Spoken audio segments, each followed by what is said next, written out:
UP के कानपुर जिले में कारोबारी पीयूष जैन के घर पर छापा पड़ा तो इंद्र का, कुबेर का, लक्ष्मी का भंडार फूट पड़ा।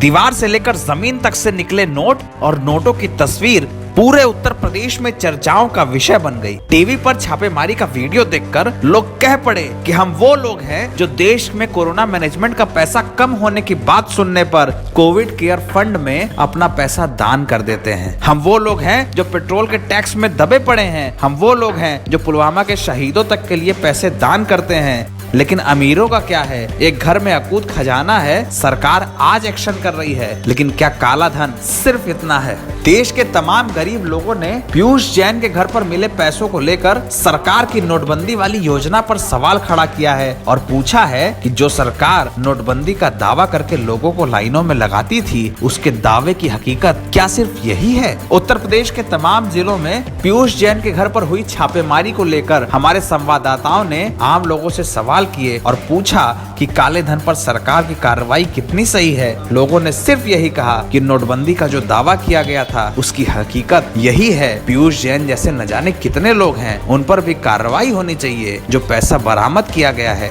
उसे जनता के कामों में खर्च किया जाना चाहिए। पीयूष जैन जी के पास जो तमाम संपत्ति मिली है, मीडिया के माध्यम से, अखबारों के माध्यम से मालूम पड़ा है, वो संपत्ति ऐसा लगता है कि उसको सरकार से छिपाया गया है। और ये पैसा अगर सरकार को टैक्स के रूप में मिला होता है, इसका भाग जो टैक्स होता है 10-20%, तो इससे तमाम, एक तो इनका पैसा नंबर 2 का ना होता, दूसरे ये पैसा जन कल्याण में लगता। अब इस समय पे ये पैसा जो बरामद हुआ है, इस पैसे को जनहित के कार्यों में सरकार को लगाना चाहिए। चाचा, अगर आपके पास इतना पैसा होता तो क्या करते हैं? इस पैसे से अगर होता, कम से कम 10-20 लोगों की शादी करवाते, 10-20 लोगों की शादी करवाते, कुछ शिक्षण संस्थाएँ चलाते, तमाम सरकार की योजनाएँ, तमाम लोग अनाथ घूम रहे हैं, तमाम जानवर पशु हैं, गाय, सांड, ये सब सड़क पर घूम रहे हैं, इनके लिए गौशाले का इंतजाम करते, तमाम काम हो सकते हैं जो जनहित में हो सकते हैं। जनता का पैसा बोरों में भरे हुए रखे थे, अब बोरों की गांठ खुल रही है तो पता चल रहा है कि भ्रष्टाचार कैसे कवर किया जा रहा है।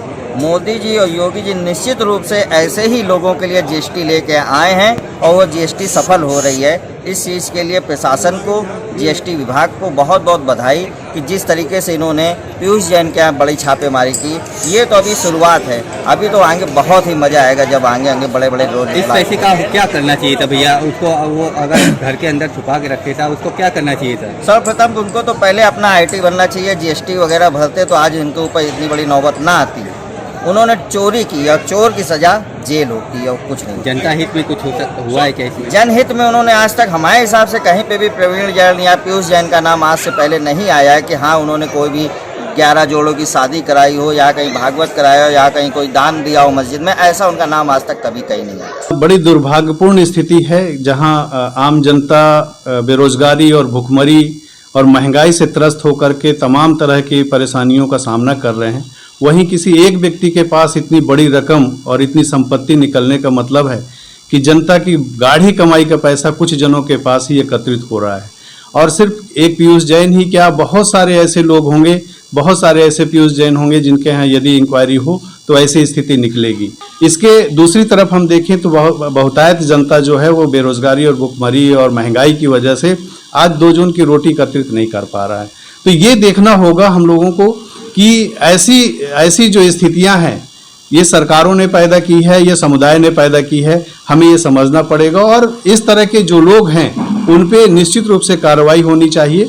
इस धन को सरकारी खजाने में डाल करके जो गरीब जनता है उसके लिए योजनाएं बना करके उनको लाभान्वित कराने की ज़रूरत है। अगर ये इलीगल तरीके से कमाया गया पैसा है या जो भी संपत्ति इनके पास से मिली है, अगर वो अवैध है, इन्होंने गलत तरीके से इसको स्टोर करा है या कहीं से बनाया है, तो ये गलत है सरासर। इन पे कड़ी से कड़ी कार्रवाई होनी चाहिए और सरकार को भी और प्रशासन को भी इस पर सख्त कड़ी से कड़ी कार्रवाई करनी चाहिए। देखिए, मेरी तो यही राय है कि ये जो ब्लैक मनी है, इसी कारण देखिए हमारा देश जो है कि 3% लोगों के पास इतना पैसा है कि जो है 97% लोग जो है आज भी जो है गरीबी के शिकार हैं। उसमें से कुछ परसेंट यही पैसा जो ये लोग काले धन से कमाते हैं, इसी को जो है छिपा कर रखते हैं और इसी कारण गरीबी भी हमारे देश में आ रही है। यही पैसा अगर सरकार जो है इन पर कार्रवाई करके जब्त करे और जो है इसको किसी अच्छे काम में लगाए, ताकि देश का जो है भविष्य जो है, जैसे हॉस्पिटल वगैरह हो गए, हमारे यहाँ बहुत सारी ऐसी समस्याएं हैं जो कि जो है जनता जिसके कारण बहुत ज़्यादा प्रताड़ित होती है। तो मेरा मानना यही है कि इस पर कड़ी से कड़ी कार्रवाई होनी चाहिए। इस चुनावी समय में इस तरीके इतर व्यापारियों के घर में जो भी छापेमारी के बाद जो भी संपत्तियां मिल रही है, कोई एक व्यक्ति की कहानी नहीं है। अगर इस तरीके की छापामारी अगर सरकार के द्वारा की जाए तो पता नहीं कितने पीयूष जैन निकल कर सामने आएंगे और इनके द्वारा इस तरीके की अकुत संपत्ति जो अर्जित की गई है, ये गरीब जनता के द्वारा जो उनके द्वारा नहीं मिल पा रहे हैं सुविधाएं, ये उन्हीं का एक फल है जो इनके पास इतनी भारी मात्रा में रकम, सोना, चांदी निकल रही है और अनवरत निकलती चली जा रही है। इसका अभी अंत भी नहीं है। और बताइए, दीवालों को तोड़ कर इन्होंने अपना इतना सारा धन जमा कर रखा है, जो कि एक बहुत ही चिंता का विषय है। के पास बहुत पैसा मिला है, क्या कहेंगे सर इस पर? ये संपत्ति पहले क्यों नहीं दिखी गई? ये चुनाव आने के समय ऐसा आया कि ये संपत्ति उनकी जब्त हुई, आयकर ने उनको जब्त किया गया, संपत्ति जब्त की। ये पहले सारी चीज़ें क्यों नहीं दिखती हैं?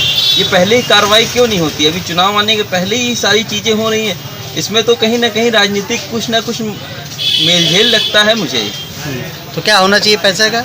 इस पैसे का अगर सही उपयोग किया जाए, अगर संपत्ति मिली है और सब कुछ सही है, तो उसका आम जनता में प्रयोग किया जाए और उसके भले के लिए कराया जाए, गरीबों की जनता के लिए किया जाए। ये संपत्ति ना उनकी है ना किसी और की, ये सारी संपत्ति समाज की है। मतलब हम जैसे गरीब तबके लोगों की है, जो ब्लैक मनी के तौर पे इन लोगों ने जमाखोरी कर ली गई है।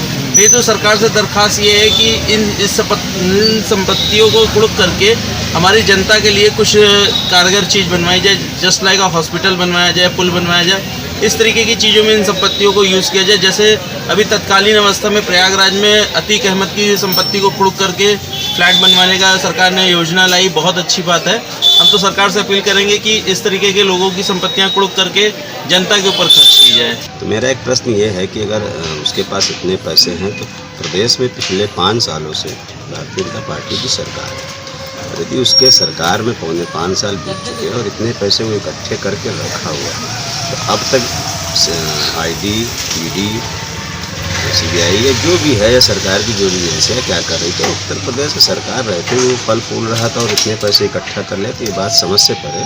और सरकार भी सब चुनाव के करीब में ही क्यों याद आता है, ये थोड़ा समझ से परे है। ये पैसा कहीं ना कहीं चुनाव में ही यूज़ होना था। और ये जो बता रही है सरकार टैक्स चोरी या ऐसा तो कोई नहीं, क्योंकि टैक्स आदमी इतना नहीं चुरा सकता। बड़ी बड़ी एजेंसी होती है उसको देखने के लिए, और चुनावी है, देखिए क्या होता है।